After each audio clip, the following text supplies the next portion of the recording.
తెలంగాణలో ఇప్పుడు ప్రాజెక్టుల పంచాయతీ, నీళ్ల పంచాయతీ కొనసాగుతుంది. ఈ రెండిటి వేదికగా ఇటు బీఆర్ఎస్, కాంగ్రెస్, బీజేపీ మూడు పార్టీల మధ్య మాటల యుద్ధం నడుస్తున్న సిచ్యువేషన్ కనిపిస్తుంది.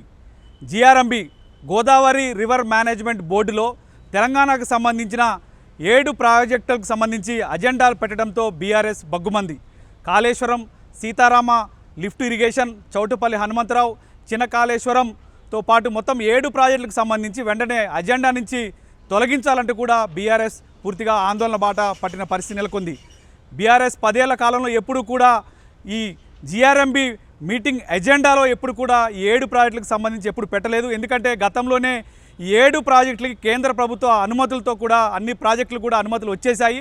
అనుమతులు వచ్చిన తర్వాత మళ్ళీ ఏపీ ఇప్పుడు తిరిగి ఈ 7 ప్రాజెక్టులకు సంబంధించి రివ్యూ చేయాలంటూ చెప్పడం, అదేవిధంగా జీఆర్ఎంబీ మీటింగ్ అజెండాలో పెట్టడంతో ఈ అంశం మరొకసారి తెర మీదకు వచ్చింది. ఇటు బీఆర్ఎస్, కాంగ్రెస్ ప్రభుత్వాన్ని, రేవంత్ రెడ్డి సర్కార్ని టార్గెట్ చేస్తుంది.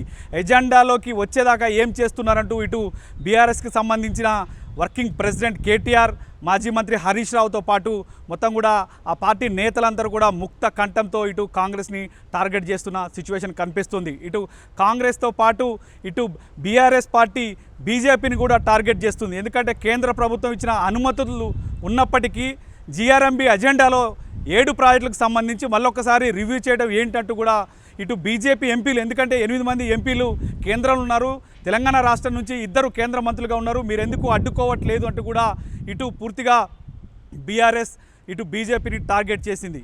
సో దాంతోపాటుగా బీఆర్ఎస్ మరొక టార్గెట్ ఇటు ఏపీ ముఖ్యమంత్రి చంద్రబాబు నాయుడు వేదికగా చేసింది. ఇక్కడ రేవంత్ రెడ్డి చంద్రబాబు నాయుడికి అనుకూలంగా ఉన్నాడు కాబట్టే ఇటు ఏపీ ప్రభుత్వం ఈ 7 ప్రాజెక్టులకు సంబంధించి ఇప్పుడు మరొకసారి తెర మీదకి తీసుకొచ్చింది, ఎజెండాలో పెట్టించిందంటూ కూడా బీఆర్ఎస్ వాదన చేస్తుంది. ఎందుకంటే మేమున్న 10 సంవత్సరాల్లో ఏ రోజు కూడా ఎజెండాలో రాని అంశాలను మళ్ళొకసారి ఎజెండాలోకి తీసుకొచ్చారంటూ కూడా చెప్పుకుంటూ ఇటు బీఆర్ఎస్ వస్తుంది. కానీ ఇప్పుడు కాంగ్రెస్ పార్టీ కూడా బీఆర్ఎస్కి అదే రీతిలో కౌంటర్ ఇస్తున్న సిచ్యువేషన్ మనకు కల్పిస్తుంది.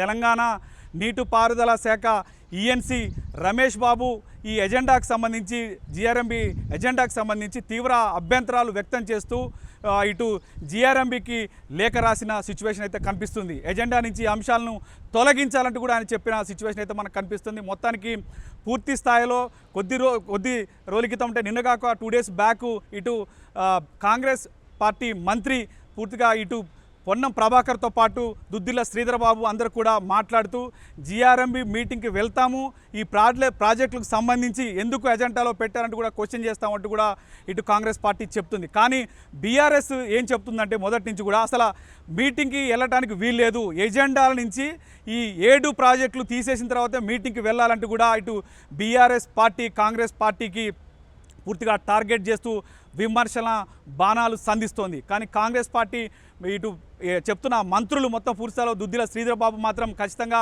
మీటింగ్కి మేము హాజరవుతాం, ఆ మీటింగ్లోనే పూర్తిగా అడ్డుకుంటాం అంటూ కూడా ఆయన చెప్తున్న సిచ్యువేషన్ కనిపిస్తుంది.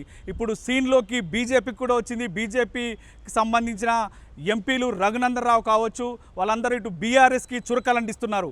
ఇప్పుడు ఏదైతే బీఆర్ఎస్ చెప్తున్న 7 ప్రాజెక్టులకు అనుమతి బీజేపీయే ఇచ్చింది, బీజేపీ ప్రభుత్వమే ఇచ్చింది, అది బీఆర్ఎస్ గుర్తుపెట్టుకోవాలి. తెలంగాణ పట్ల బీజేపీకి మొదటి నుంచి సానుకూలమైన వాతావరణం ఉంది, ఎక్కడ కూడా అడ్డు చెప్పలేదు, ప్రాజెక్టులు అన్ని అనుమతులు కూడా ఇచ్చామంటూ కూడా ఇటు బీజేపీ చెప్తోంది.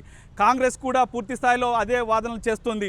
నీళ్ల విషయంలో ఎక్కడ వెనక్కి తగ్గం, పక్క రాష్ట్రం ఏం చెప్పినప్పటికీ కూడా తెలంగాణ రాష్ట్ర ప్రయోజనాల విషయంలో వెనక్కి తగ్గేది లేదంటూ కూడా కాంగ్రెస్ పార్టీ ప్రభుత్వం చెప్తున్న పరిస్థితి నెలకొంది. అయితే ఈ నెల 18న హైదరాబాద్లో జీఆర్ఎంబీ మీటింగ్ జరగనుంది. మీటింగ్ జరిగితే కనుక ఎజెండా నుంచి విత్డ్రాలు చేసుకోకుండా మీటింగ్ జరిగితే అడ్డుకుంటామంటూ కూడా బీఆర్ఎస్ ఇప్పటికే పిలుపునిచ్చిన సిచ్యువేషన్ అయితే కనిపిస్తుంది.